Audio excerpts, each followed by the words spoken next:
Hello people, welcome to Tom's Tips, and I do appreciate all your comments that you leave on my channel, and I take notice of them, and that's why I'm doing this film now about piping up. We did the big radiator and how to hang it.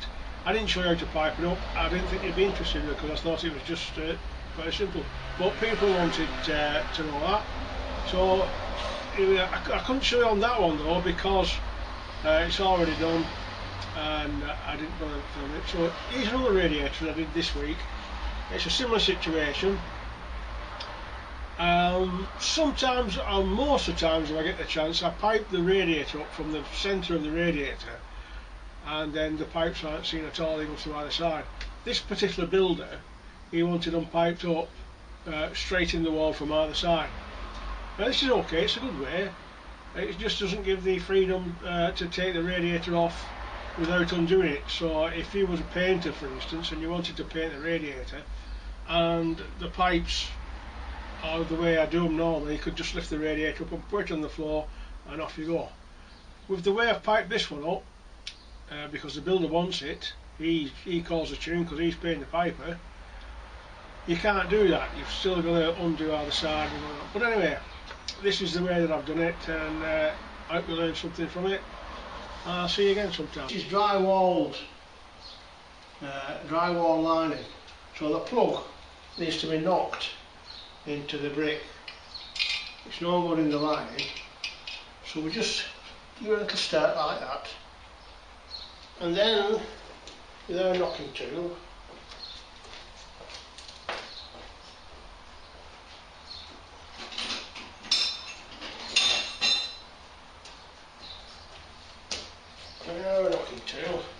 and just tap that to that.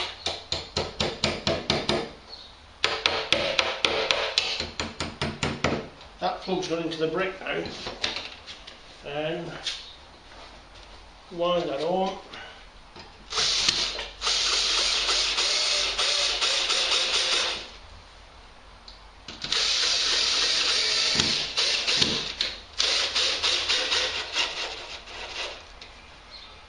Right, you don't want to screw that up so it squashes the plasterboard, because if you do too far it'll not be the same. But it wants a good, as long as it's tight but not so it squashes the board.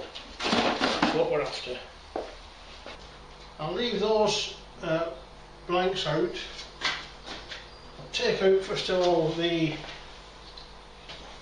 cap so I can put my fingers in there and lift it up, and that's much easier this way. Well, it should be.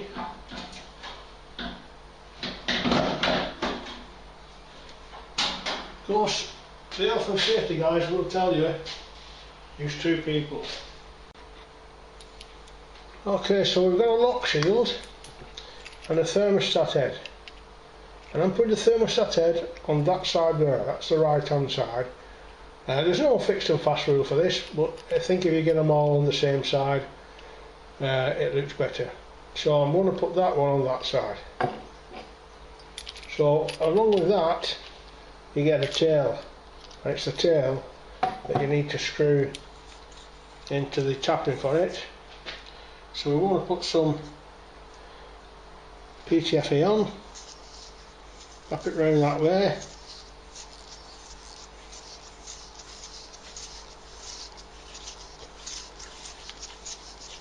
that's about enough. Snap it off,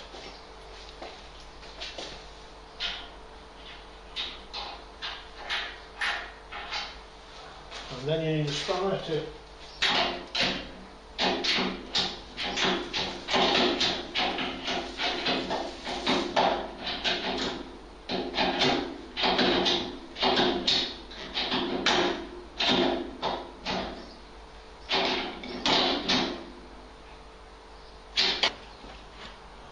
Right, now this is the lock shield side. I've already put the tape on. I'm going to screw that into that tap in there.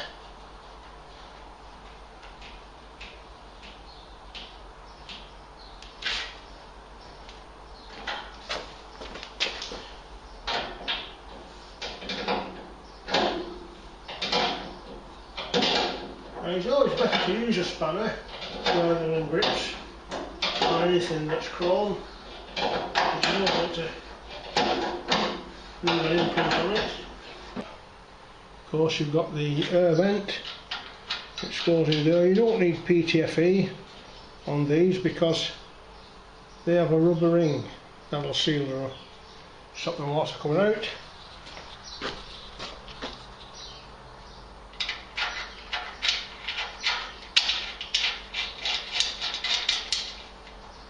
And again, you've got to knit those up with a spanner.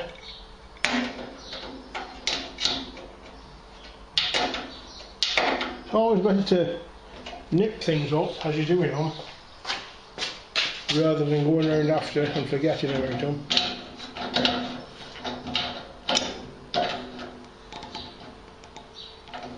There again, I've put the air vent, that's the air vent side, on the right hand side. It's just, there's no fixed rule about that, it's just as something I've always done. I've always put them all on the right hand side.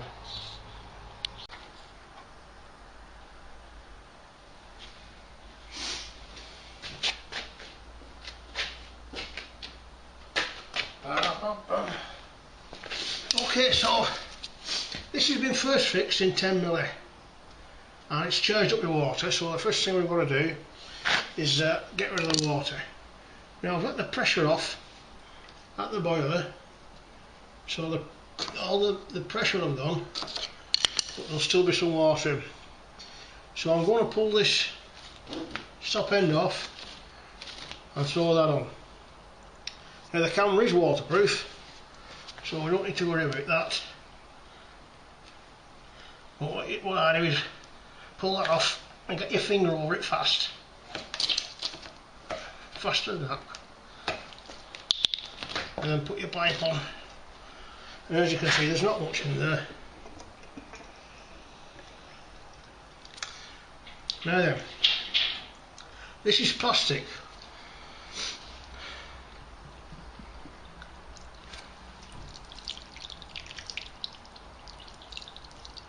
Not been having so much success at this, have I? Okay.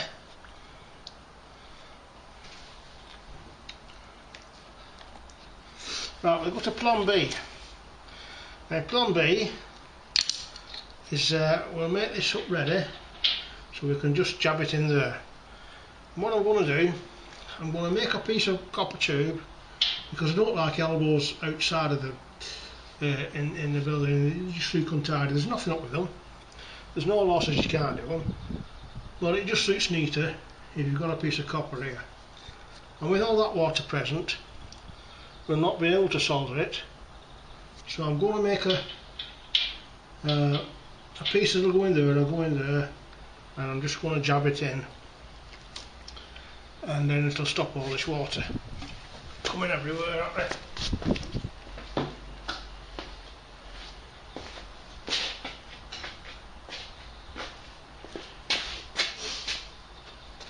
So here's a piece that I've made, and that, when I've figured out the size, I'll go in there and go in the valve there.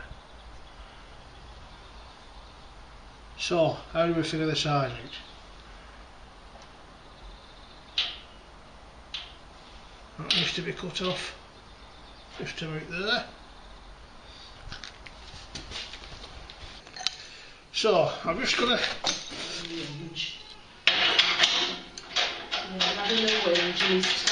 Oh dear. He's dummy for 5 minutes. Yeah. He doesn't have it for, when he has it for a minute. He's tired. He's not due his bottle.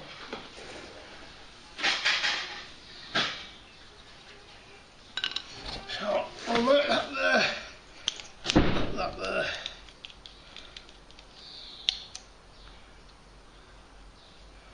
Yeah, that was the lady of the house. She's got a young baby, so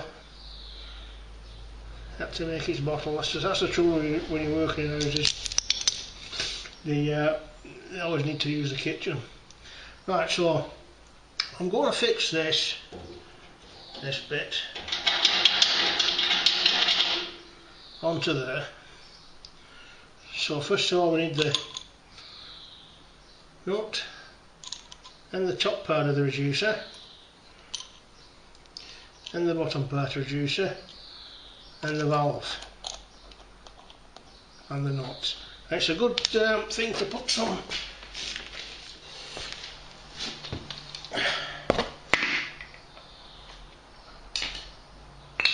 right, this is jointing compound, and whenever you're using chrome it's a good idea to put a bit of this on. Right.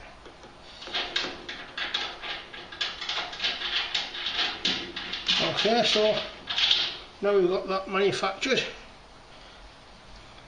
just make sure there are no compound on the end of that pipe there, because it won't like it. And then we're going to snatch this out and put this in, and I'll turn that valve off so it's not coming at me. I've got some compound on that end. Now we'll undo this.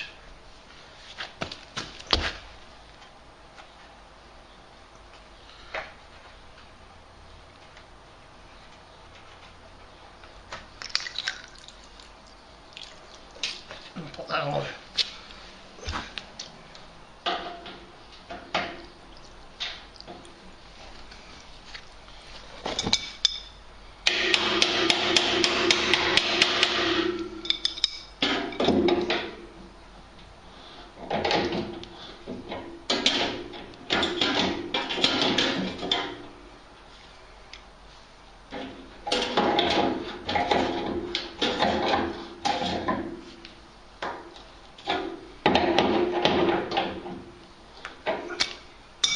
And that's one side done.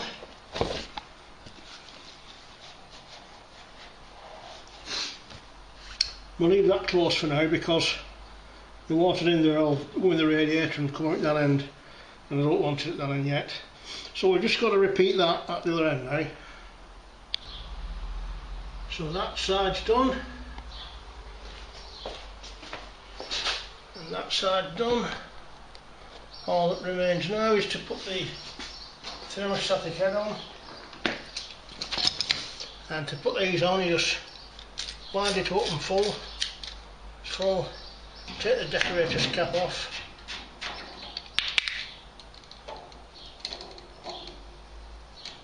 push that on so the marks at the front, and screw that down.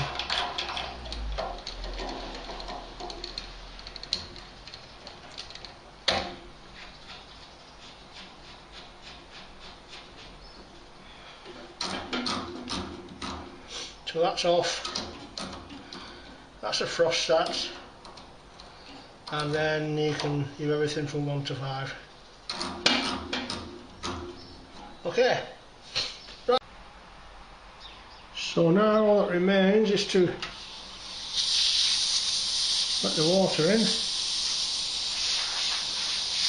Get the air cushion out because that's the water forcing the air out.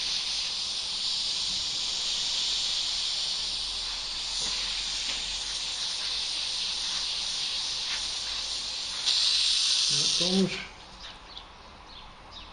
Right, so that radiator's full now. We'll just check around the valves so it's not leaking.